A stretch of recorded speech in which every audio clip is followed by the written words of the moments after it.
사랑합니다. 우리는 어제 에베소 교회를 통해서 중요한 교훈을 하나 받았습니다. 예수님을 사랑하기 때문에 개인의 삶을 아주 거룩하게 지켜내는 것도 매우 중요하고요. 또 교회의 교리를 아주 바르고 건전하게 지켜내는 것도 매우 중요한데, 그렇게 지켜내는 삶을 살다가 또 싸우듯이 살아가다가 자칫하면 우리의 처음 사랑, 내 주님에 대한 처음 사랑, 내 형제들에 대한 처음 사랑을 버리는 우를 범할 수가 있습니다. 개인을 거룩하게, 교회를 거룩하게 지키는 것만큼이나 중요한 것은 내가 내 형제를 사랑하는가, 내 형제에 대한 사랑의 마음을 지켜내는가 하는 것입니다. 나도 지키고 교회도 지키고 형제 사랑도 지켜내는 우리가 되면 좋겠습니다. 오늘은 그 에베소 교회에 주시는 말씀과 전혀 다른 종류의 말씀을 주시는 말씀을 받아야 합니다. 서머나 교회의 사자에게 편지하라 말씀하셨어요. 서머나는 정말 찬란한 문화가 있었던 도시입니다. 주전 9세기 때부터 문화적으로 터키 문명이 아주 발달됐죠. 그 문명이 발달될 때 우리가 너무 잘 아는 사람, 일리아드 오데세이를 기록한 서사 시인 호메로스가 그 지역 사람입니다. 워낙에 문화도 발전했지만 자연 환경도 너무 아름다워서 로마 제국은 참 많은 아름다운 건물들을 지었어요. 그 건물들의 대부분은 우상에게 바쳐지는 신전이 됐습니다. 우리나라도 절경이 있는 곳에 가면 꼭 절이 있죠. 그것도 그랬습니다. 절경이 많았는데 그곳마다 우상의 신전이 다 세워졌어요. 1세기 말이 되면서 로마의 황제가 살아있는 자신을 주 하나님으로 부르도록 로마 제국 전체의 시민들에게 요구를 했습니다. 그 요구와 함께 그 아름다운 신전은 황제를 숭배하는 신전으로 바뀌었습니다. 서머나도 온통 나라가 황제 숭배하는 분위기로 바뀌었죠. 그런데 그 지역에서 교회로 살려고 하니 나는 살아있는 사람을 주 하나님으로 부를 수 없는데 내가 부를 수 있는 분은 오직 예수님이신데 그 황제를 주 하나님으로 부르지 않기 때문에 서머나는 극심한 박해를 당해야 했습니다. 아름다운 곳에 살고 있습니다. 문화가 꽃피어졌습니다.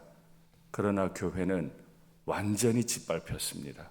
완전히 으깨지고 있었습니다.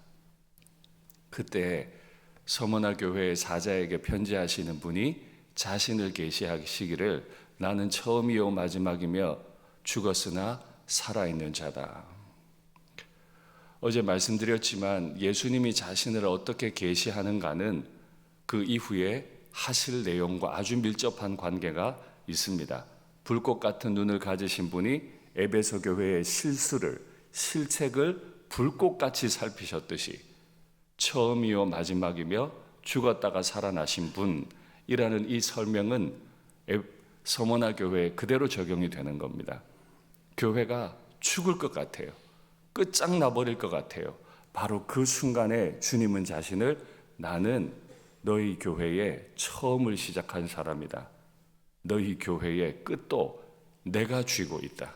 내가 꼭 붙잡고 있어. 나는 죽었다가 살았어.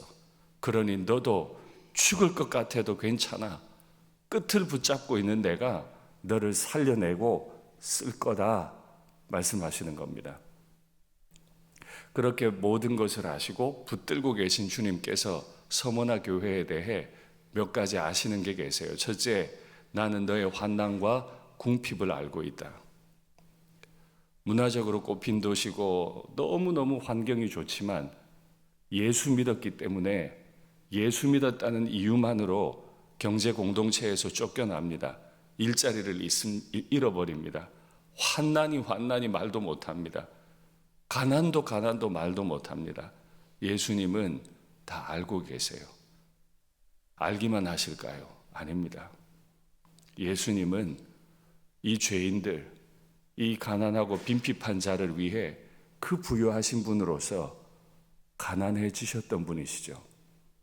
정말 가난한 목수의 아들로 그것도 몸을 뉘을 곳이 없어서 구유에 나신 분이시죠. 십자가에 못 박히셨고 죽음 가운데 떨어지셨던 분이시죠. 교회의 환난과 궁핍을 아시는 분, 교회가 자신을 믿는 믿음 때문에 그 믿음 하나 지키느라고 어떤 어려움을 겪고 있는지, 우리가 예수님 잘 믿으려고, 예수님 배신하지 않으려고 어떤 노력을 하고 있는지 다 알아주시는 분, 교회보다 앞서 우리를 사랑하셨기 때문에 우리를 위해 스스로 환난과 궁핍 가운데 떨어지셨던 분, 그분이 교회를 알고 계세요. 그분이 교회의 처음을 시작하셨고, 그분이 교회의 끝을 붙들고 계시고, 그분이 교회에 날마다 죽을 것 같지만 생명력을 더해 주시는 줄 믿습니다.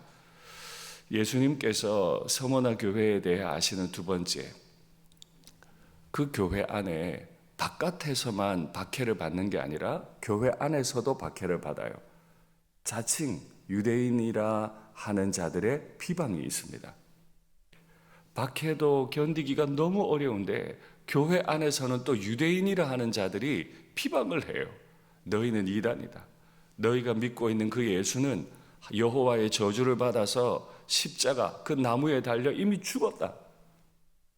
너희는 하나님 여호와를 배신한 자라. 저주에 떨어져라 하고 비방을 해요.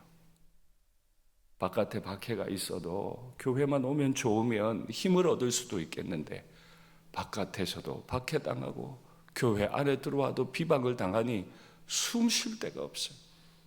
그렇게 비방하는 유대인에 대해 예수님은 고발하십니다. 유대인이라고 하지만 실상은 사탄의 무리들일 뿐이다. 다 알고 계세요. 사탄의 무리는 주님의 발 아래 밟히게 될 줄 믿습니다. 먼지같이 흩어지게 될 줄 믿습니다. 그런데 여기서 끝이 아니에요. 알아주셨으면 끝내주시면 좋은데 장차 받을 고난을 두려워하지 말라. 지금까지 받은 고난도 작지 않아요.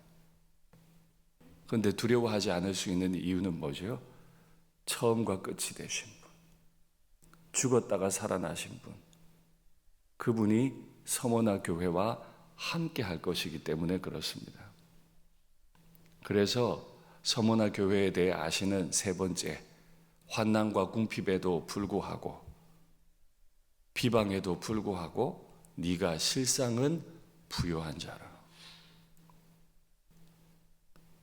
밖에서 박해를 당하고 안에서 박해를 당하지만 사실은 실상은 너는 부요한 자다.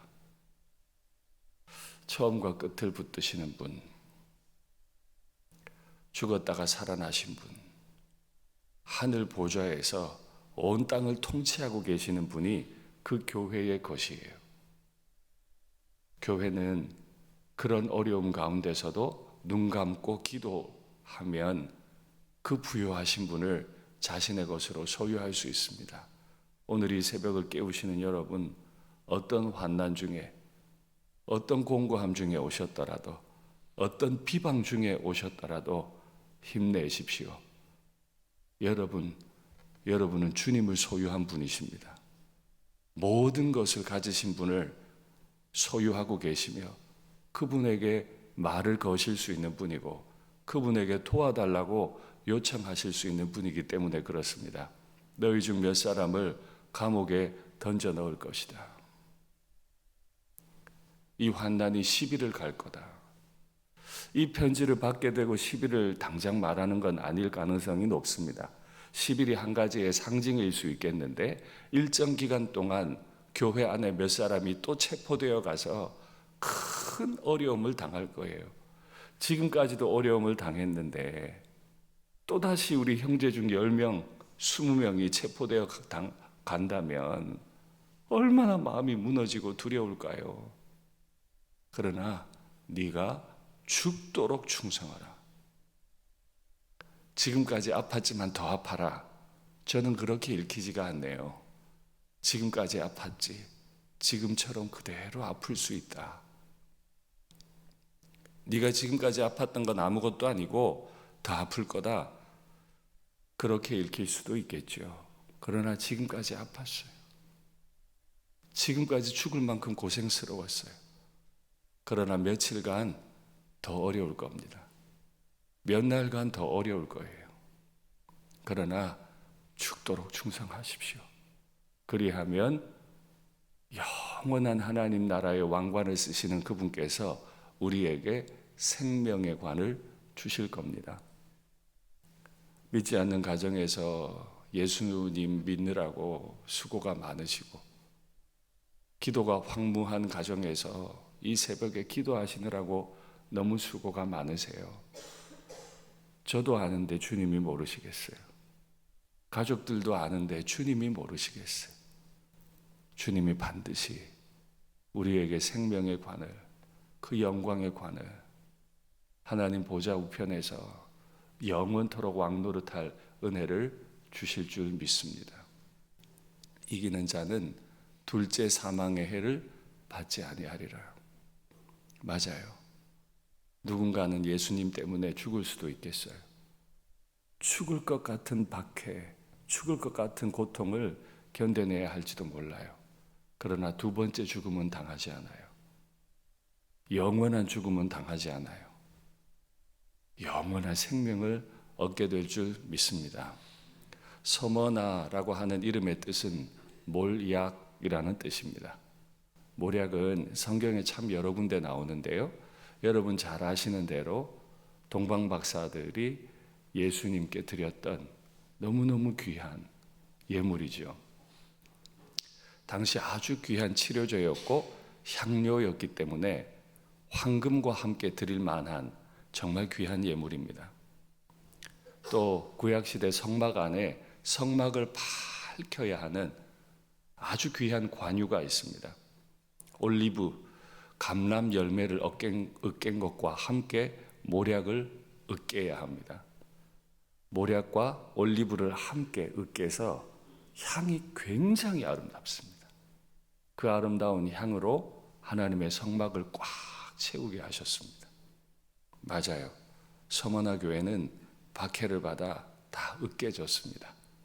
그러나 하나님의 집을 밝히는 향기가 됐습니다. 교회는 으깨질수록 교회만 가질 수 있는 그 향기가 아름답게 나는 법이지요. 많이 힘들고 어려우실 때 기도의 자리를 지키는 것이 너무 고통스러우실 때, 그때도 나는 이렇게 으깨지더라도 내 이 으깨짐을 통해 교회를 가득 채우고 이 열방의 향기가 나게 될 거다. 내 자녀들의 인생이 그렇게 될 거다. 믿으실 수 있으면 좋겠습니다. 우리 자녀들 시험이 이제 6일 채 남지 않았습니다. 이 어려운 가운데 우리 아이들을 위해 기도하실 때 주여 주여 주여 주여, 이 아이들이 으깨지는 것 같아도 주님 안에서 향기가 나게 될 줄 믿습니다. 기도하는 은혜가 있으면 좋겠습니다. 말씀을 맺겠습니다. 신앙생활을 한다는 건 때로는 환난과 궁핍을, 때로는 비방을 감내해야 한다는 뜻이기도 합니다. 그러나 교회는 으깨질수록 그 향기가 충만합니다. 그렇게 으깨진 향기는 하나님이 영광스러운 관유로 받아주실 줄, 우리 주님께서 그 자체를 예물로 받아주실 줄 믿습니다.